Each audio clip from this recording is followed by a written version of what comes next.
Hi friends, మీకు ఈ video నచ్చినట్లయితే లైక్ చేయండి, సబ్స్క్రైబ్ చేయండి. విష్ణు చనిపోదామని చెప్పి డిసైడ్ అయ్యి చెరువు దగ్గరికి వెళ్తూ ఉంటాడు. ఇంతలో అది చూసిన వరలక్ష్మి అయితే విష్ణు గారు ఆగండి, ఎక్కడికి వెళ్తున్నారు చెప్పేసి తన చెయ్యి పట్టుకొని వెనక్కి లాగుతూ ఉంటుంది. ఎందుకు విష్ణు గారు ఇలా చేస్తున్నారు అని చెప్పేసి అడుగుతూ ఉంటుంది.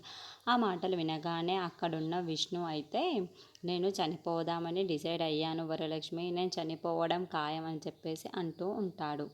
ఆ మాటలు వినగానే అక్కడున్న వరలక్ష్మి అయితే మీరు చనిపోతే అన్నీ సర్దుకుపోతాయని అనుకుంటున్నారా ఏంటి? మీకు కావాల్సినవన్నీ మీ కాళ్ళ కిందకి వచ్చేస్తాయి అనుకుంటున్నారా ఏంటి?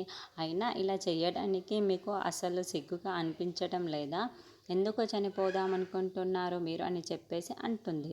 ఆ మాటలు వినగానే అక్కడున్న విష్ణు అయితే నేను అనుకున్నవేమీ జరగటం లేదు వరలక్ష్మి, అలాంటప్పుడు నేను బ్రతికి వేస్ట్ కదా, అందుకే నేను బ్రతకాలనుకోవటం లేదు, చనిపోదామని డిసైడ్ అయ్యాను అని చెప్పేసి అంటూ ఉంటాడు.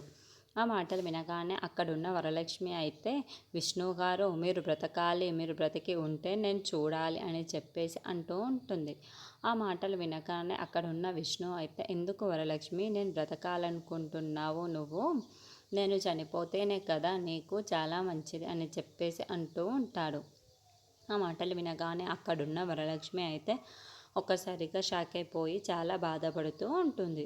ఇంతలో అక్కడున్న విష్ణు అయితే అవునా వరలక్ష్మి, నేను బ్రతకాలనుకుంటున్నావా? అయితే ఒక మాట విను, నాకు నా పిల్లలని ఇచ్చాయి, అప్పుడు నేను చక్కగా బ్రతుకుతాను, నా పిల్లల్ని నేను చేసుకుంటూ నేను బ్రతకగలను అని చెప్పేసి అంటూ ఉంటాడు.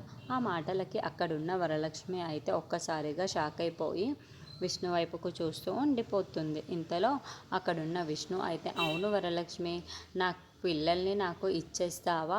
అప్పుడు నేను నా పిల్లలతో ఆనందంగా ఉండగలను, నా పిల్లల్ని నేను చూసుకుంటూ చాలా సంతోషంగా ఉండగలను, నా పిల్లలను నాకు ఇచ్చేసే వరలక్ష్మి అని చెప్పేసి అంటూ ఉంటాడు.